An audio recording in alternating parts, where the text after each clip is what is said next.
Hi, welcome to a new session of capital budgeting topic. We're today discussing a comprehensive question in which we are undertaking the estimation of all the methods that we have discussed in previous sessions. So let's start with a comprehensive question which includes the taxability aspect of the cash flow as well. Match Industries is undertaking a project worth $2 million. Life period of the project is 5 years. Estimated salvage value is zero.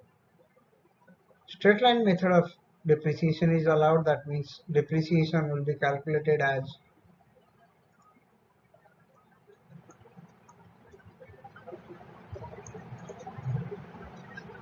2 million minus zero salvage value divided by 5. So you can see in estimating the cash flows, we will be using a depreciation of 400,000 each year for 5 years.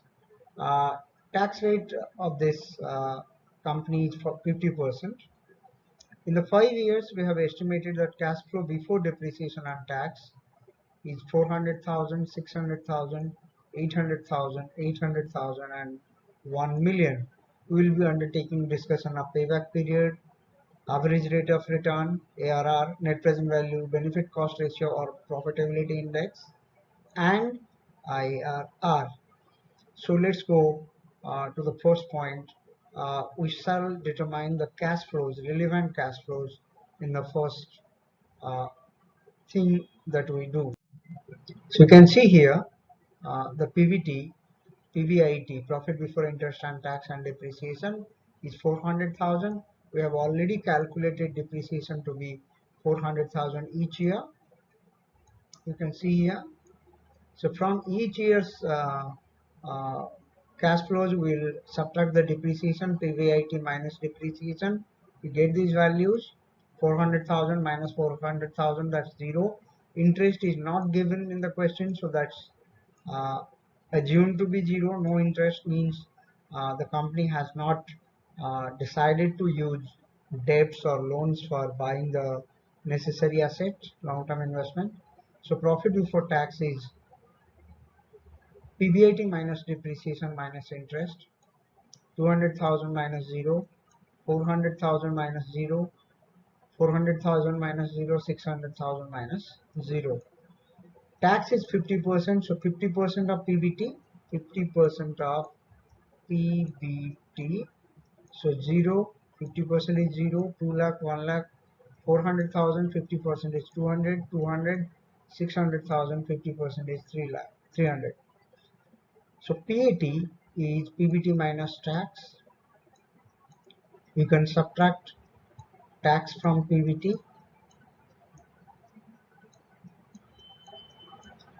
0 minus 0, 200 minus 100 is 100, and so on. Total of PAT is 800,000. CFAT, which is cash flow after tax, is PAT. This is the cash flow after tax. We are concerned with this cash flow for evaluation of discounting. So we add PAT to depreciation. Depreciation 4 lakh, so we add PAT plus depreciation 4 lakh, 5 lakh, 2 plus 4 6, 2 plus 4 6, 3 plus 4 is 7. Total of cumulative after tax, cumulative cash flow after tax is 800,000, that's 2.8 million, and total of PAT is 800,000. So you will use this PAT for estimating ARR. Okay, so let's go to the first slide. We will calculate the payback period. CFATs are given. This payback period is your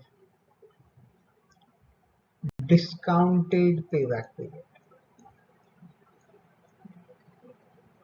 We are not calculating the traditional payback period. We have used this, so this is the DP, discounted payback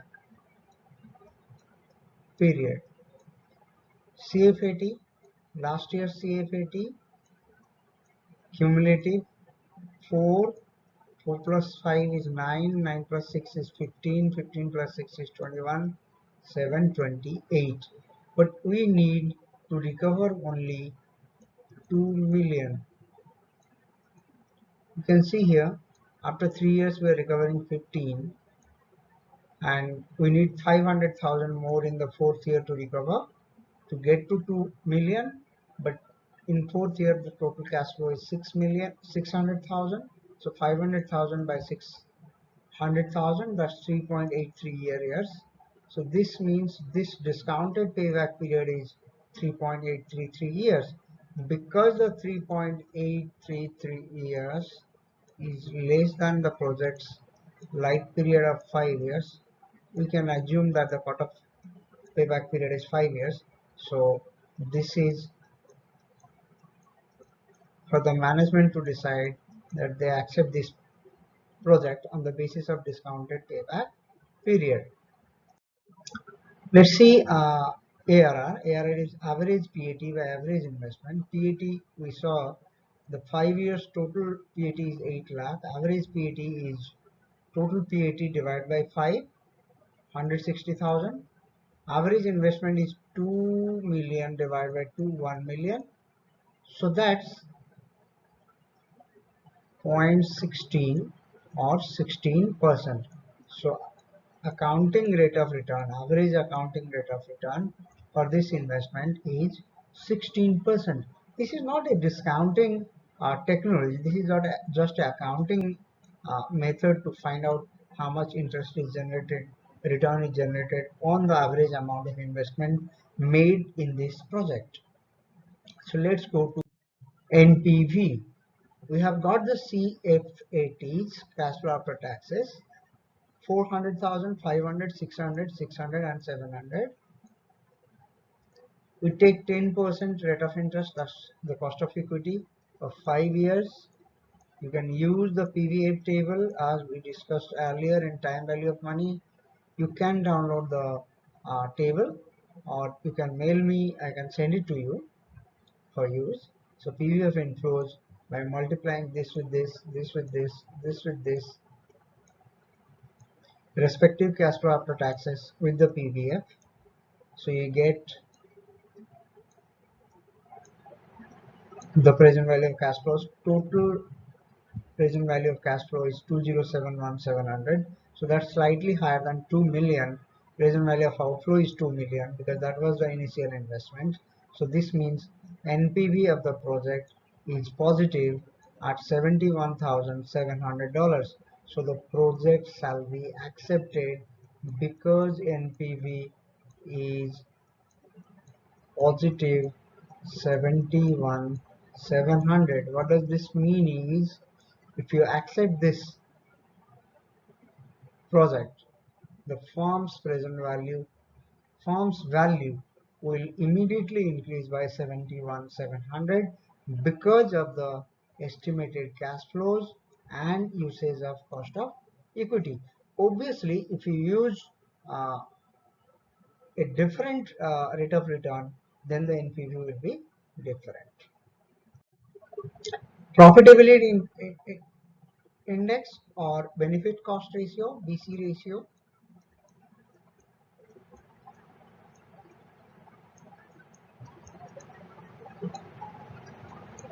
The profitability index is present value of inflows by present value of outflows. Outflow is 2 million, inflow is 2,071,700.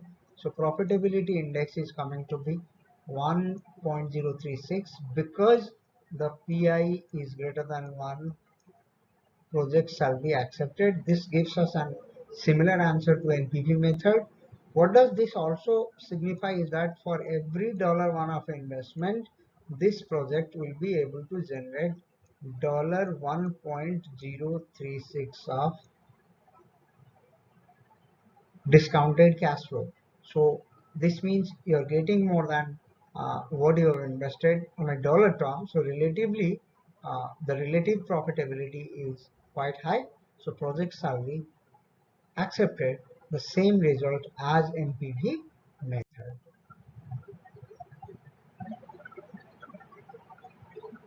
You can see here the discounted payback period is calculated. We have already calculated that in the first slide, so don't delve into this again. So let's go to the next slide. Internal rate of return. You can see we have calculated the NPV at 10% for net present value.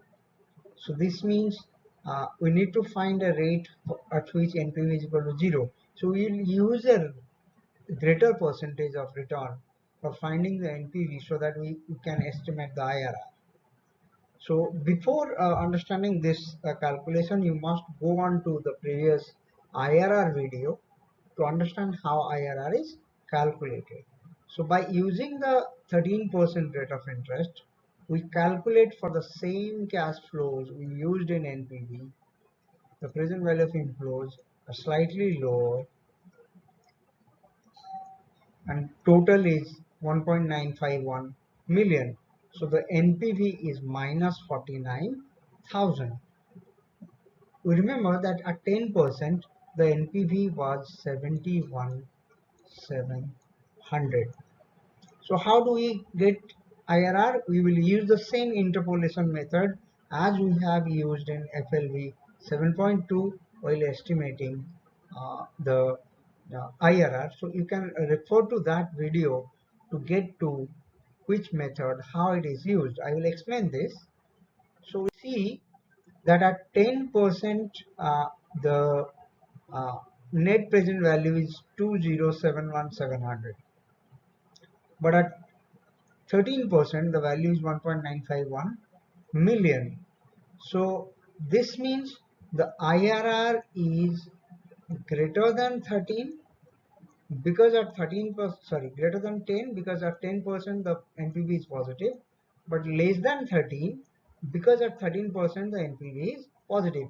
So IRR lies between 10 and 13%. I again will note it down that IRR estimation is a trial and error method. You can also calculate at 12%.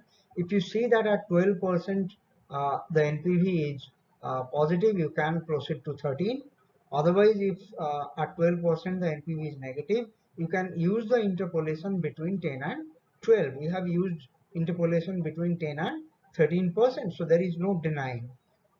This is a trial and error method. So 10% is the lower rate. This is the lower rate. This is the NPV at lower rate, that is 10%. The above is the same one. This is the initial investment cost of the project, 2 million. This is NPV at higher. This is the formula. NPV at lower minus initial investment divided by NPV at lower minus NPV at higher rate multiplied by under bracket 13 minus 10%, higher rate minus. So 10% plus 71,700 minus 12700 into 3.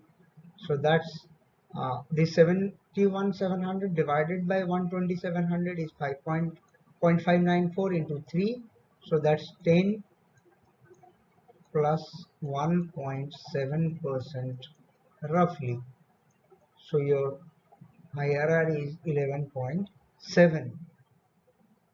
So this means IRR of the project is 11.7%. As IRR is 11.7% and it is greater than rate of return required, remember the acceptance formula: IRR must be greater than R or KE or hurdle rate. Whatever you call, IRR should be greater than it. So here IRR is 11.7% and your hurdle rate is 10%.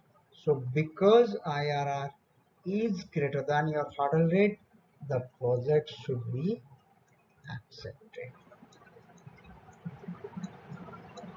You must go back to the previous IRR video, IRR compilation video, so that you get the formula and use it as it is shown here. You must, IRL is a complicated formula. You must be able to understand it and practice it. You cannot understand it by just listening to me because I am saying so.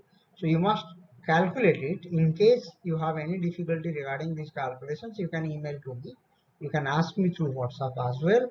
I can be expected to solve your issues as much as I can. So we have come to the conclusion of this comprehensive question solving session. So you can mail me here regarding your problems, not understanding any topic, any method, any formula. You can also WhatsApp me. I am in India. You can use +91 to WhatsApp me. Please subscribe to the channel so that I can be able to contribute more videos. Thank you so much. Bye bye for today. Please subscribe. Please like the video if you like it. Thank you very much. See you soon with a new session. Thank you so much. Bye bye.